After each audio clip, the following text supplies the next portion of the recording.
ഇത് എന്റെ പെങ്ങളെ മോൻ ആസിക്കുട്ടൻ എന്നുണ്ടല്ലോ ഓന്റെ ജീവിതത്തിലെ സുപ്രധാന കർമ്മം ചെയ്യാൻ പോവാണ്.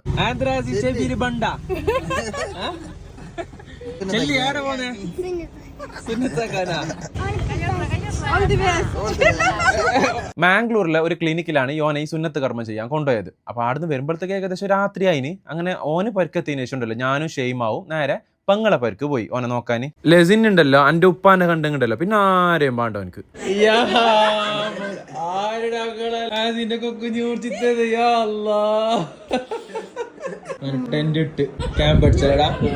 അങ്ങനെ വന്നാളും പോന്നാളും ചെപ്പ പാറ്റി നോക്കുന്ന ഒരു ചടങ്ങുണ്ടല്ലോ. അങ്ങനെ ഇവാനും നോക്കിയപ്പോ എന്തെങ്കിലും ഇവാനാണ് അടുത്തത്. ഓനക്കൊരു ടെൻഷൻ ഉണ്ട്. അന്നും ഓന് നോക്കുന്നു എങ്ങനെ ഉണ്ട് എന്നുള്ളത്. നല്ല കോയെല്ലാം കിട്ടുവന്. കോയിന്റെ ലെഗ് എല്ലാം കിട്ടും. അടിച്ച് തൂന്നിട്ട് നല്ല തടി ഉസാറായിക്കോ. ഓനെ നോക്കാൻ വരുന്ന ആളെല്ലാം പൈസ ഇടാനും വേണ്ടിട്ടില്ലേ തലിന്റെ മുകളിൽ ഒരു ലോക്കർ തന്നെ ആക്കിയിട്ട് വെച്ചിട്ടുണ്ട് ചങ്ങായി. ഈ ബോക്സിലൊക്കെ എങ്ങനെ അറിയാം പൈസ ഇടേണ്ടത്? ഇവിടെ ആദ്യം നക്കി കൊടുക്കാം, ഇട്ട് ഇവിടെ ഇങ്ങനെ വെക്കാം. അപ്പോഴത്തേക്ക് ഇത് പോകും. ഇതില് പൈസ എന്ന് പറഞ്ഞിട്ടാകുമ്പോ ജാബിച്ചാട് പറഞ്ഞാൽ മതി. ജാബിച്ച പൈസ നേരെ എടുത്തേക്കാന്ന് പറഞ്ഞ് ഏടുന്ന് ഒരു ഉറുപ്പ തരല്ല നെല്ലിട്ട് മുടക്കിട്ട്. അങ്ങനെ ആടുന്ന് ഡിന്നറെല്ലാം കഴിച്ച പൊറോട്ടയും ബീഫും ചിക്കനും എന്തെല്ലാം ഉണ്ടായിന് അതെല്ലാം കഴിച്ചിട്ടായിട്ട് പിന്നെ ഓൻ കുറക്കം വരുന്നല്ലി. അങ്ങനെ ഓനോട് ഒരു ടാറ്റ ബായ് ബായും പറഞ്ഞിട്ട് ഞങ്ങൾ നേരെ വന്നു. അപ്പൊ ഇനി നെക്സ്റ്റ് വീഡിയോയിൽ കാണാം. അതുവരേക്കും ബൈ ബൈ.